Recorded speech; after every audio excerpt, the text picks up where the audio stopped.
Ngayon, magandang araw din po sa lahat ng mga nakikinig sa atin dito sa lekturang ito. Masaya po ako na makasama kayo ngayong araw. Ibabahagi ko lamang po ang aking presentasyon. Nakikita niyo naman po, ano? Sana po yung nakikita natin. Po, kita ko po. Okay. So sa lektura po na ito, ako ay dudulog sa inyo bilang isang teacher, bilang isang guro. Ang panayam po na gagawin ko na ito ay nakasentro talaga sa pagtuturo, sa praktika ng pagtuturo. At kumbaga, ito ay teacher sa teacher na tipo ng pag-uusap. Pero particular, ito pong ano na to, no, lektura na ito tungkol sa pagtuturo ay nakatuon sa halaga ng katawan ating ano no, na hindi lamang ng ano ng katawan natin bilang mga tao pero sa lahat ng tipo ng katawan bilang bihikulo, bilang medium at bilang sisidlan ng kaalaman na maaaring maisalin sa ibang mga katawan at sa ano no, partikular sa atin bilang mga guro, sa ating mga estudyante at sa iba pang mga kapwa natin ng mga teacher ano.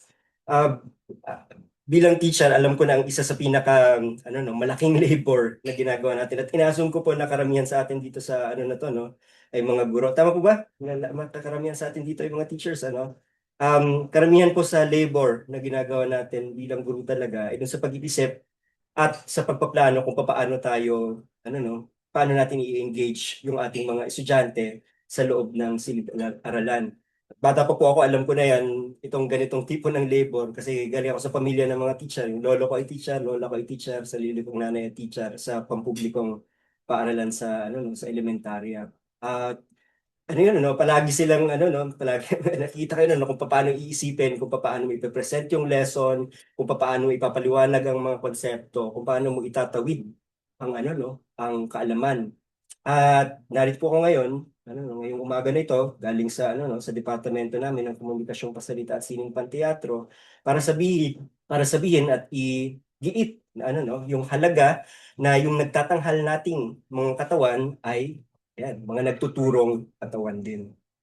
Ah, sa particular po, ang pinapanggalingan kong disiplina sa Department of Speech, Communication and Theater Arts, sa Departamento ng Komunikasyong Pasalita at Sining Panteatro sa UP Diliman, ay yung tinatawag na araling pagtatanghal o sa English ay Performance Studies. Nabanggit po ito nila ng mga kasamahan ko sa departamento kanina, sa Sir Charles sa Sila Mountain, na may retorika, araling pagtatanghal, meron kaming instructional at interpersonal communication.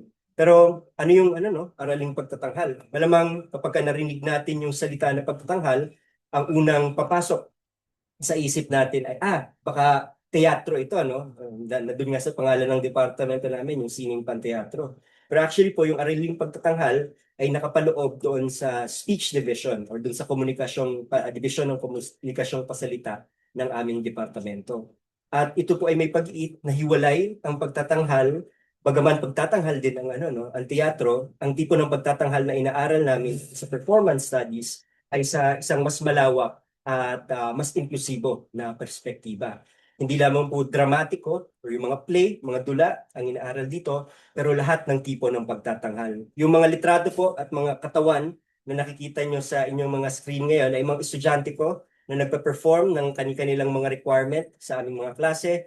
Marami po rito ay mga experimental na pagtatanghal. Ibig sabihin, hindi mo maklasify kung dula nga ba ito, pagkanta ba ito, pagsayaw ba ito, pero naghahalo-halo po sila at sa palagay ko po ay dun nagiging generative or sa Tagalog mabunga ang ganitong tipo ng ano no, ng praktika.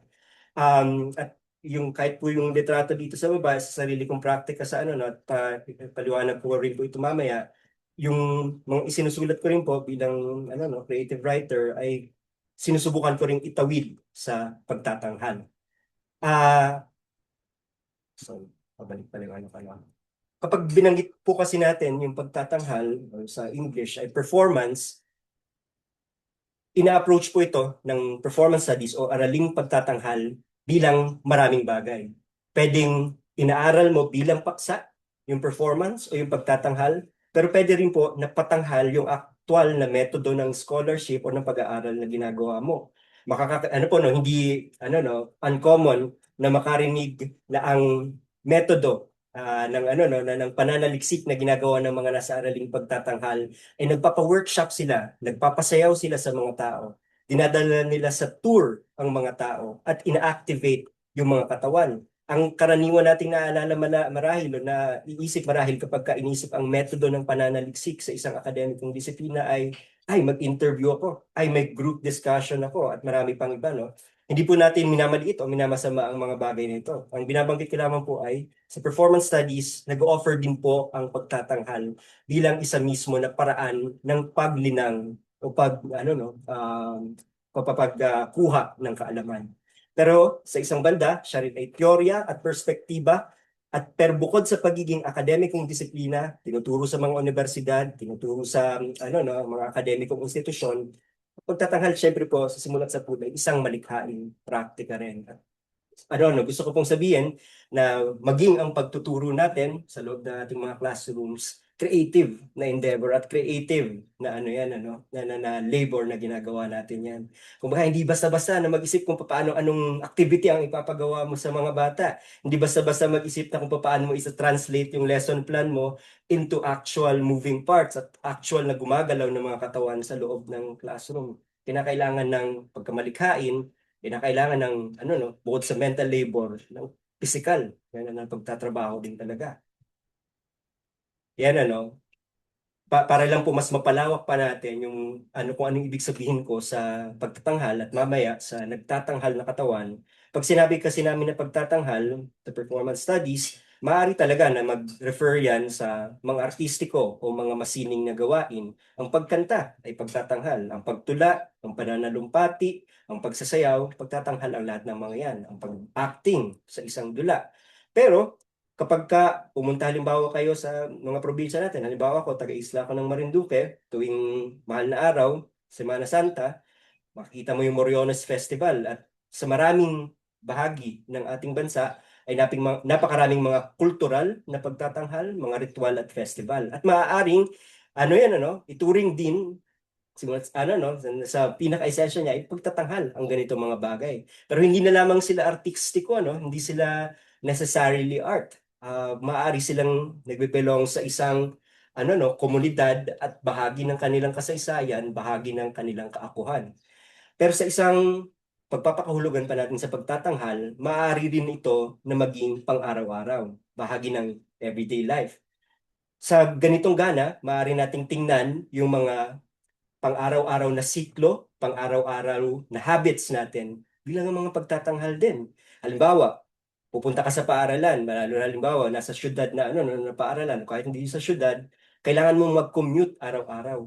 At kailangan may paghahanda sa katawan, lalo na kung mahaba yung commute mo, may paghahanda sa kung paano mo ipepresenta yung katawan, paano ka makikisalamuha sa mga tao, at parang entablado rin, parang espasyo ng pagtatanghal ang mga kalsada, ang mga bus at ang mga pampublikong transportasyon na sinasakyan natin. At kahit kanina kakadiscuss lang nila nila Ma'am Tin halimbawa, ang kasarian o yung politika at pakikibaka halimbawa sa lansangan or sa online na mga spaces, ito'y bahagi rin ng pagtatanghal natin ng sarili nating mga agam-agam ng sarili nating mga aspirasyon at mga hopes natin. At sa ganoong gana, kahit pang araw-araw ng gawain ng mga ito, nagiging pa rin silang pagtatanghal. At yun po, mabilis na background lamang sa kung ano yung inaaral namin sa performance studies. Mula estetiko at artistiko, ritual, kultural na performance, hanggang sa pang-araw-araw or everyday life, bahagi po ito ng aming malikhaing praktika at ng aming pang-akademikong praktika. Kung gayon, gusto ko pong sabihin na balik lang ako sa ibang slide sa isang slide na to na parang napakalawak naman pala ng inaaral ninyo dito na parang hindi ba masyadong mahirap i-approach yan o dumulog sa ganyang tipo ng disiplina na napakaraming kategorisasyon ng kino-cover. Ayun po Kaya pasimplihan ko dito sa sunod na slide na ito. Sa lahat po ng mga nabanggit ko na tipo ng pagtatanghal, ang isa po sa sentral na elemento talaga sa kanya ay ang presensya ng katawan. Sa stage may katawan kapag nakapanood tayo ng dula, kahit manonood tayo ng ng singing contest sa sa TV. or ng ano, no, physical Asia sila, Manny Pacquiao, ano. Totoong mga katawan yung nakikita natin doon. Pero kung sa pang-araw-araw na buhay at yung pakikisalamuha natin mula pag-commute, pagtuturo, etc., katawan pa rin ang involved dito. Lalong-lalo na sa mga ritual, sa Moriones, sa Maskera Festival, Gigantes Festival, hanggang sa pagsayaw sa Obando, mga katawan ito na nagtatanghal, ano? At may natututunan tayo dito sa mga katawan na ito. At yun ang siguro no, ilan sa mga tanong na gusto kong mapagnilayan kung hindi man natin masagot sa ano na to, no, sa umagang ito. Pag sinabi ba nating katawan, anong ibig sabihin natin dito? Ibig sabihin ba ang gusto nating tutukan ay yung katawan ng tao lamang o may mas malawak ba tayong definition dito? At yung katawan ba, kahit buhay na bagay na iyan or non-living thing, posible ba siya na may lamanin na iba pa bukod sa kalamnan, bukod sa mga buto natin? Maaari ka siyang ano no, mag-contain ng something na ano no, lagpas pa sa kanyang ano no, physikalidad. At kung may laman yung mga katawan natin, natin ba kaalaman, saysayan, mga husay at kakayanan, kaya bang i-transfer? Kaya bang isalin? Ano? Parang pitsil. Kung ang pitsil ay katawan natin ano, at may lamang tubig yung pitsil, kaya ba, kung may lamang tubig din yung katawan natin, metaphorically speaking, kaya ba natin i-transfer yon at ipasa sa ibang tao? At sa proseso ng pagsasali na ito, ayun ano, paano ba natin iisipin na natututo tayo sa ating mga katawan? At ano ang mga bagay na maaaring ituro ng ating mismong mga katawan? Ito ang siguro no, sagot ko dun sa unang tanong natin ano. Kapag binanggit natin yung katawan, marami kaagad na pagpapakahulugan tayo dito.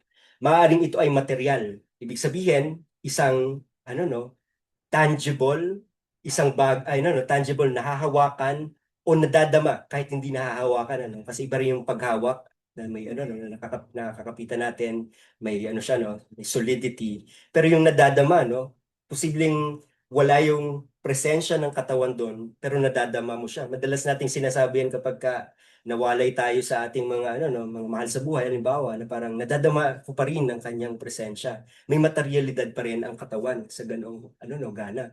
Pero dahil ang katawan din natin ay physical at maano no, may pwedeng maganap dun sa ating mga katawan, pwede natin din siyang i-conceptualize bilang espasyo. Ano no? Kapag sinabi ko na ang katawan ko ay ano no, isang mapa, halimbawa no, at pwede kong i-trace dito sa katawan ang iba't ibang ano no, kasaysayan at iba't ibang geografiya. Ayan ano, hindi man totoong mga lugar ang nakalagay sa ating katawan, pero yung mga marka at mga traces na naiiwan sa ating katawan ay posibleng maging ano no, maging mapa, so to speak. Pero siya rin ay praktika, siya rin ay teorya. Ang katawan natin ay gumagalaw, kumikilos, sumasayaw, nakikisuong sa ano no, sa mundo natin, sa mundong ibabaw natin. At ano yun ano, practice, ibig sabihin behavioral, ibig sabihin ano no, may kaugnayan sa aksyon. Pero may kaugnayan din siya sa pagsasateorya o sa pag-iisip at sa pagpapaliwanag ano no ng mundo natin. Halimbawa, kapag inisip natin na ang ano no, ang Pilipinas halimbawa, ay parang katawan ng tao na dumadaan sa iba't ibang antas ng kalusugan. Posibleng malusog ang bansa natin politically or economy, pero may mga katawan din na ano no na nanghihina, nagkakaroon ng sakit. At may mga ibang mga scholar na tinitingnan talaga yung ganitong ano no, biopolitics halimbawa no ano no, isinasa katawan ang pag-aaral sa politika, sa geografiya, etc. So may teorya ang ano no ang katawan na nagtatanghal. Pero gusto ko po sabihin na hindi isang bagay lamang ang katawan, hindi lamang tao ang may katawan. Obviously, pagka sinabi ko hindi lamang tao, pwede sabihin natin, ay, di syempre, kasi yung hayop naman, may ano rin ano, may mga katawan din sila. Pero hindi lamang po yun sa ano no, sa mga living things o sa mga nabubuhay na tao. Pwede po nating i-conceptualize ang classroom, halimbawa natin, di ba? Bilang isang katawan, paano nagiging malusog ang isang classroom bilang espasyo. Kung isipin natin ang katawan bilang ano no, isang entidad na may mga sistema, may mga mga systems, yung naalala natin ba yun, mga neurological system, skeletal system, etc., etc. Pero may mga sistema na salimbayang gumagana, gumagalaw, ay hindi ba parang katawan din ang ano natin, ang eskwelahan din natin at ang no, mga silid-aralan natin. At hindi lamang physical ang katawan. Ibig sabihin, hindi lamang no, ang presensya ng body parts or ng mga organo na meron tayo, pero may mental din tayo na pagpapakahulugan o no, pag-apuhap sa katawan. Ibig sabihin nito, may mga ideal tayo na katawan. Halimbawa, kapag sinabi natin na ano ang pamantayan ninyo ng malusog na katawan? Ang una agad na may isip natin ay yung mga poster natin sa elementary na a healthy child, tas may babae at may lalaki na bata. Pero hindi lahat ay nakapaloob dun sa ideal na ano na yun na itsura ng katawan. Iba-iba ang itsura ng katawan natin. At kadalasan, yung ideal na katawan ay nanggagaling lamang sa mental natin na conception dito.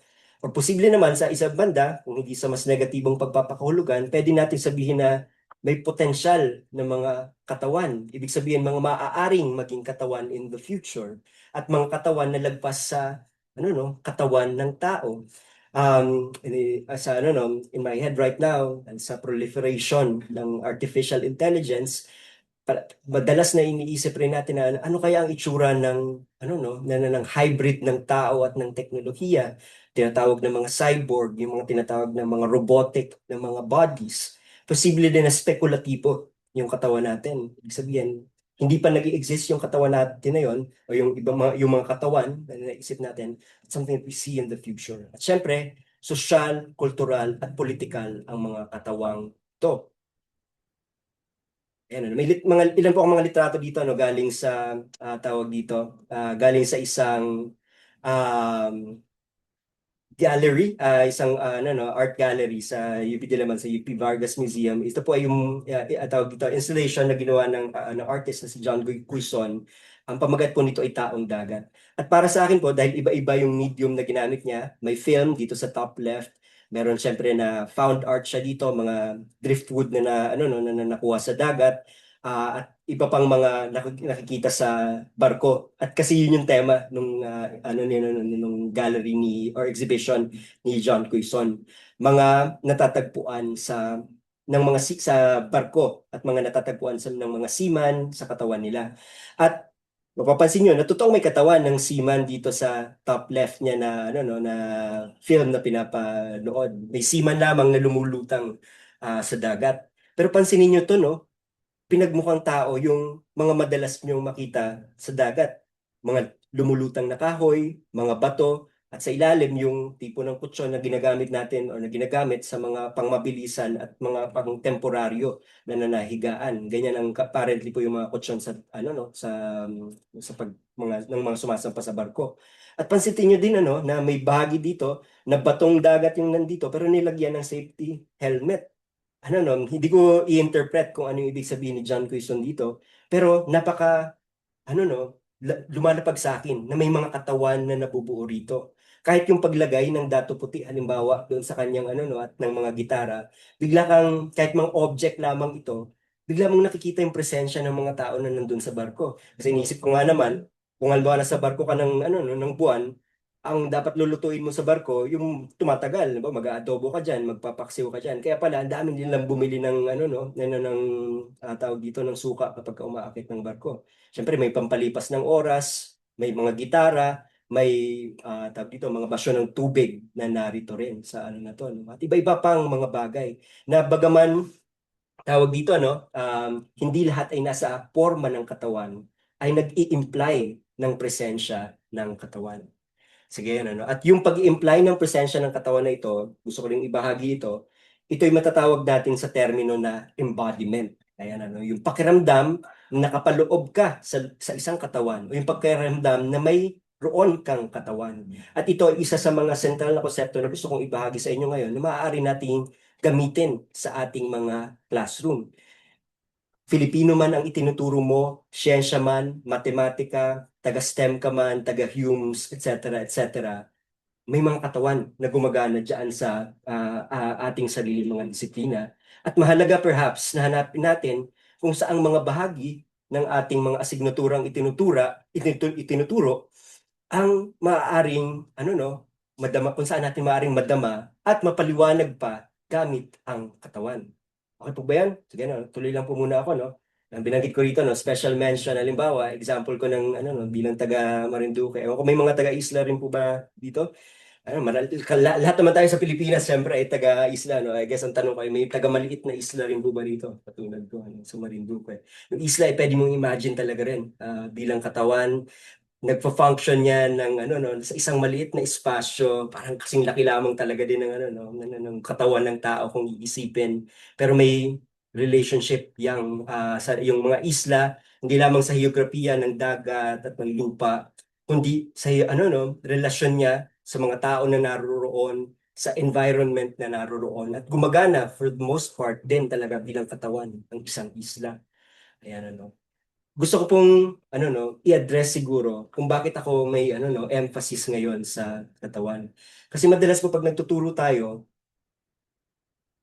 ang metapora na ginagamit natin ay pumapasok tayo sa paaralan para i-train ang ating mga isip.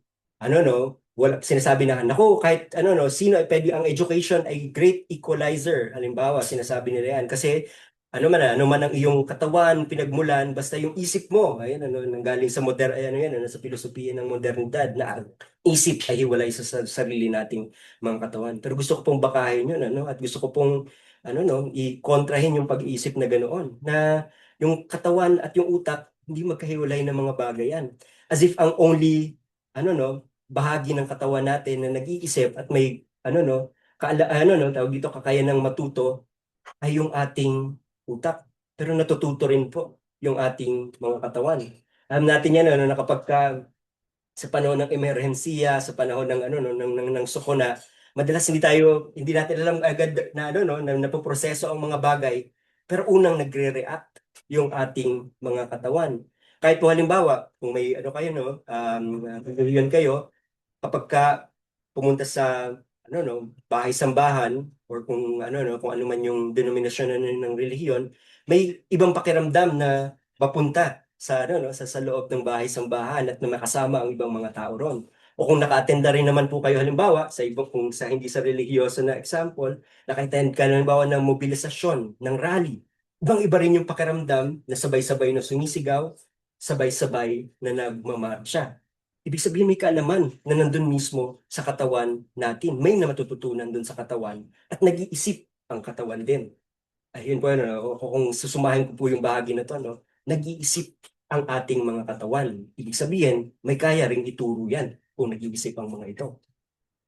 Ayan, halimbawa po ito, ibibigay kong ehemplo ito. Nung nakaraang pong February, gumawa po ako ng isang teksto. Tula po yung sinulat ko dahil yun yung aking praktika. Pero nung pina-perform po ito dun sa UP Diliman Arts Month, ang tinanong po sa akin ay kung ano yung gusto kong forma na maging nung aking tula. Karaniwan po kasi ina-associate natin ang tula at pagsusulat bilang isang mental na praktika na as if parang tawag dito yung mga tula lang natin at yung mga sinusulat natin ay nanggagaling lamang sa ating mga utak. Pero nung sinabi ko po na ayaw kong hindi ko babasahin yung tula, sa totoo wala akong hindi ko na-imagine na nire-recite yung words nung nung piyesa na aking isinulat. Sa halip po, sinabi ko ay gusto ko sana na isayaw yung tula na aking isinulat. At bagaman hindi po ako mananayaw, nagkaroon po ako ng pagkakataon na makatrabaho yung UP Dance Company dito sa Diliman. At ang ginawa po doon, binasa ko lang muna sa kanila yung tula nung nagre-rehearse sila. Siguro po within 20 minutes, kasama ang choreographer nila na si Ding Dong Selga, na-interpret po nila at nagawa yung yung tula na aking isinulat at nailapat nila sa kilos ng kanilang mga katawan. At may mga salita doon na halimbawa, ang haba-haba ko na isinulat, mga isang paragraph yung naisulat ko. Pero sa isang kumpas ng kamay, nagagawa nila yung na yun, yung piyesa na yun. Yung gusto ko mong sabihin na parang itong mga bata po na to, hindi naman po sila manunulat, hindi sila sa creative writing. Pero yung talino nila at yung pag-iisip nila ay kaya nilang distrongkahin at kaya nilang i-analyze yung tula gamit ang kilos, gamit ang tindig, gamit ang postura at gamit ang pagsasayaw. At napakaganda po ng ginawa nila na na pagtatangal dito. May mga bahagi puro na hindi ko na rin ma-recognize na or parang hindi na po ito direkta nang galing doon sa aking tula at kumbaga nagge-generate sila ng sariling kilos na nakuha nila dun sa ating teksto na ano no, na ginawa. Napakaganda po noon ano. Yung na naging festival. Yes, may ano po to, no? Video. Pero tingnan ko lang po sa Facebook ulit kung nandun pa sa Office of Initiative of Culture and the Arts. Pa-check lamang po doon ano, kung naroon pa po yung video, baka sa YouTube nila ay nandun. Oika po ng UP Diliman. Yun po yung pangalan nila sa ano, no? May tanong po kasi sa chat kung maaari pang mapanood yung pagtatanghal. So UP Diliman Office of Initiative in Culture and the Arts po yung pahina nila na ito. Sige po, magpatuloy lamang po ako ng konti pa. Pumupunta po ako dito na ang katawan ay hindi nakapirmi. Hindi to ganap. Palaging makilos, palagi ang nagbabago, at palagi ang nasa proseso ng kaganapan. Hindi po fixed ang mga katawan natin. Ano no, alam natin yan kahit mga ano no sa atin mga guro. Lalo na kung medyo matagal na kayo nagtuturo. Tumatanda yung mga katawan natin. Mas mabilis na tayo mapagod, mas mabilis tayong hingali. Alam mo, ang tanda ako na pero parang ano pa lang siguro, 8 taon pa lang po siguro ako nagtuturo pero dahil siguro sa ano na rin na yun, ano na ako, no, pushing, papunta na ako sa late 30s ko. Ayan, ano, parang napapansin ko na rin yun, ano, sasabihin ko, bata ka pa eh. Pero totoo no, parang mas mabilis na akong hingalin, mas mabilis ako mapagod sa pagtuturo. At ano yun, nanggaling yun sa pisikalidad ng katawan natin. Pero hindi lamang po dun sa age nagaganap yung pagbabago at transformasyon ng katawan. Pansinin niyo po yan, mapapansin niyo po yan sa mga estudyante eh. May ilang mga estudyante na kapag written yung pinagawa mo sa kanila or verbal yung pinaginawa mo sa kanila, titiklo po yung mga yan at hindi makakapagsalita, hindi makakapagsulat. Pero marami pong estudyante, subukan nyo lamang maipagawa kayo na physical sa kanila na gamit ang kanilang mga katawan. Either pagtanghalin nyo yan, o naalala ko nung elementary at nung high school kami, may yung mga estudyante na hindi nagpa-perform sa klase sa verbal at written, kapag nandun na sa TLE at nandun na sa gardening at nandun na sa paglikha, sa pagka-carpentry o sa pagluluto, biglang lumalabas na sila yung pinakamagaling sa mga bagay na ito. At sasabihin ng mga ay, hindi naman kasi yun yung kailangan, ang kailangan yung mas academic, pero bakit may bifurcation? Tayo na gano'n, na yung kaalaman na mas dikit sa written, mas dikit sa sa archive ay mas importante kaysa sa kaalaman na nanggagaling sa katawan. Kailangan i-recognize natin yan, no? Yung talino ng bawat estudyante na nanggagaling sa iba't ibang nila, kakayanan nila. Ayan, may taglay na kaalaman ang bawat katawan na isasalin mula katawan patungong katawan. At ang sa akin po, huwag nating i-discriminate ang mga, lalo na sa atin, ang mga estudyante natin na yung kaalaman nila at talino nila ay nanggagaling sa kanilang nagtatanghal ng mga katawan. Ito po ay litrato, ay sorry, medyo i-refresh ko nga lang para makita dito. Ito po yung litrato nung nagkaroon po ako ng immersion nung 1 taon sa 2 lugar. Mabagal ata yung internet ko dito. Immersion sa 2 lugar. Isa po ay sa Lupang Ramos sa Cavite. Isa pong contested na land doon. Matagal na po, daang 70 taon na nakatira yung mga magsasaka rito. Tapos biglang may mga bumili daw dahil wala daw yung lupa kahit na buong buhay na nilang nandun sila nakatira, nung kanununuan pala nila. At ito naman po ay mga Aita na kabataan sa sitio Kalangitan, Gayaman. Banggitin ko halimbawa kung may oras pa naman siguro yung sa sa Lupang Ramos. Diyan ko po natutunan talaga na sinasabi natin ako yung mga magsasaka parang walang kaalaman yan kaya nga sila nagsasaka. Dito po ko nakita na yung buong ecosystem po nila rito ay pinapagana at pinoprotektahan mismo ng mga magsasaka. Self-sustaining sila dito sa lugar na to sa halip na sa kabila ng mga banta ng militar. Sila po ang nagde-decide na ay may bagong dayo rito, papatirahin nila doon sa kanila, ibibigay nila yung isang bahay, syempre nirerentahan, pero hinahayaan na nila na doon tumira kasi ang gusto nila ay manatili yung mga magsasaka dito at mag-imbita pa nga ng mga tao na tumira dito sa Lupang Ramos para hindi agawin ng mga supposedly ay bumili do sa lupa na tinatamnan nila their whole lives. At yung na yun, yung pag-create nila ng ecosystem na to na self-sustaining, napapakain ang siguro 100 pamilya na narito gamit ang kanilang sariling pagsasaka. At yung mga bagong salta dyan, halimbawa, biglang dyan natitira, tinuturuan nila na magsaka. At nung bumisita nga kami rito, tinuruan din kami ng pagsasaka. Ito yung mga bagay na syempre nanggagaling din sa isip, pero nanggagaling din sa katawan. Kaya sabi ko, hindi dapat paghiwalayin yung isip at katawan. empowered ako pagkatapos kung ano no, galing ako ng akademya, galing ako ng universidad. Pero ibang-iba at pakiramdam ko ay napakakulang na natututunan ko sa loob ng akademya kapag nakakabisita sa ganitong ano no, ng mga tipo ng lugar. Katawan sa katawan ng pagkatuto. Sige, scoop ko muna siguro ito, no? Kasi mas magandang example yon. At babalik lang po ako ng saglit doon sa, ano, no? Sa disiplina ko sa performance studies. Ang isa sa radikal talaga na kontribusyon ng araling pagtatanghal, kung may mga estudyante po kayo, no, na pa-graduate na ng high school or mga nag, ano, no, na nasa college na, maaari niyo po sabihin na, ayan, ikaw, magaling kang magtanghal, marunong kang magtanghal sa ano no, yung intelihensya mo ay nagagaling sa katawan. Ano niyo no, papasukin niyo po sa UP, baka kukuha sila ng speech communication at pag-major sila sa araling pagtatanghal o performance studies. Ayun ano, pag-iit ito na yung katawan natin again ay lumilikha ng kaalaman. Ito no, galing po ito sa pictures ko, sarili ko po itong mga litrato. Pasensya po kung medyo matugo ano, pero ito po yung penitensya sa aming lugar sa Marinduque. Malapit po ako dito nakatira mismo sa lugar na ito. Ito po ay mga tao na namamanata na kapag ka, ano no, ano sila, nag-flagellate sila, ano, no, sinasaktan yung sarili, ay makukuha sila na biyaya mula sa Diyos at bahagi ng ano no, ng pagsisisi rin nila. Kung naniniwala man po tayo o hindi sa ganitong mga tipo ng praktika, ay siguro hindi na yun ano no, masyadong importante rito.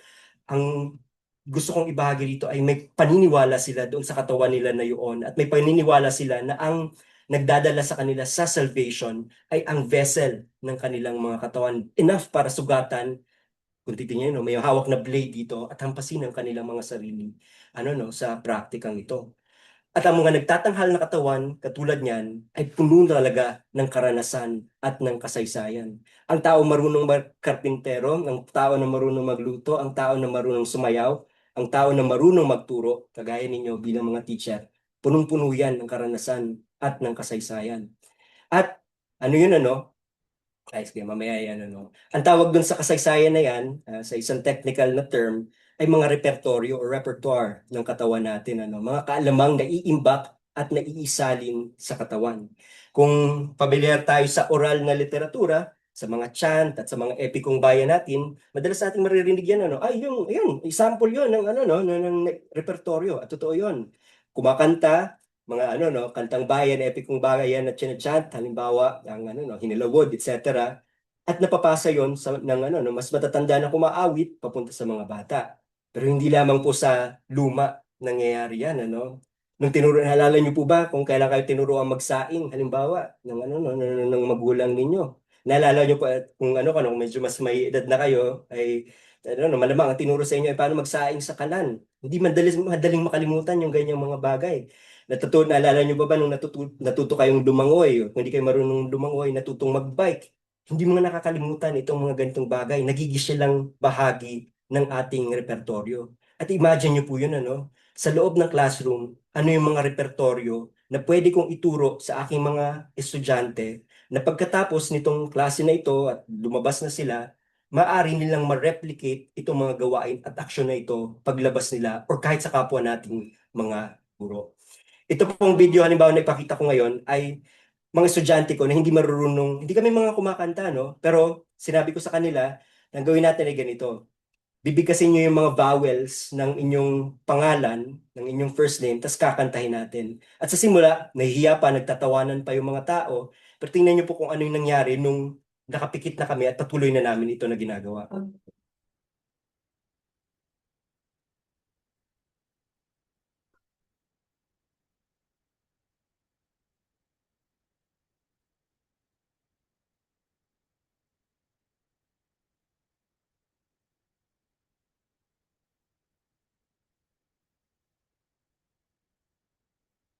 At yan po yung mga bata na hindi marunong kumanta at ano no, walang ano no, tawag dito no, mga walang professional na training.